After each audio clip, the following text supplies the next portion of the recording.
Hello, friends. It's Gail again. We've been talking about our theme of how to have freedom from the fear of rejection. And we're going to talk about 5 common defenses in each of these videos. And these defenses are created to try to shield us from the impact of someone criticizing us, rejecting us, not approving of us. Let me tell you about my experience during my first job. One day, a coworker whom I knew well, we spent time together, and she said, "Gail, I just need to tell you that you come across haughty." I was so shocked. I didn't know where this was coming from, but as we talked together, she helped me understand that I had created an aloofness, an air of superiority around me. I didn't want to do that, but I was so intent on being the best administrative assistant. I wanted to just show them I was well trained, I was very capable, and to help them just admire me. But the problem with that defense is that I was able to connect with them well on a professional level, but not on an emotional and personal level, because I wasn't willing to divulge or talk about anything that was happening inside of me, or to show any disappointment of someone's comments. I wanted to just appear to have everything all together. The problem with creating a false identity is you have to maintain that. And it's sure to backfire sometimes. But I just continued on, just hoping that my strategy would work. But I soon saw that I was very aloof from even my friends. And creating that kind of identity really prevents us from just going to our friend and saying, "Could we talk? I'm struggling with something."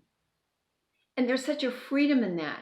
But right at this point that we're discussing, there's no freedom at all.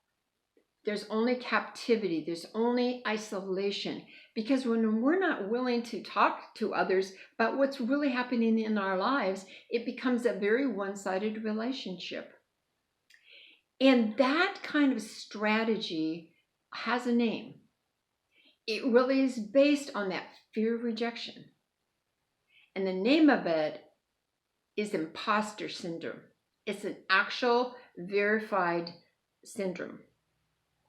And what happens is you're just putting your best foot forward, your best face forward, and continuing to be who you are not. And so what happens is inside, you begin to wonder what's going to happen when people see that I'm not who they think I am. And there are stories in my book. I talk a lot about these 5 defenses. And in my book, I talk about some very well-known top leaders, CEOs of companies that suffer from this imposter syndrome because, again, they are trying to create this air of being someone that they are not. And really, as we're talking about freedom from a fear of rejection, we have to let go of this. And in another video, we'll talk about choices we can make that are going to overcome this kind of defense. Because for one thing, it's not healthy. We need freedom to be who we are.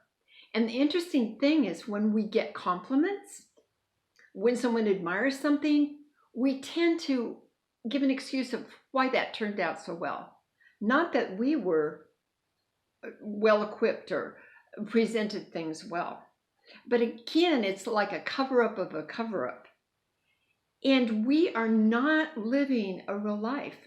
We are isolated because what happens when you you just need to process with someone, but you don't want to ruin your image. Now, perhaps you have discovered that you've built a false identity, that you haven't been able to divulge and interact with someone about struggles, problems, trying to find a solution together for something that's happened in your life. And so as we think about this as a defense and a strategy to protect us, what I want to say again is it only keeps us in isolation.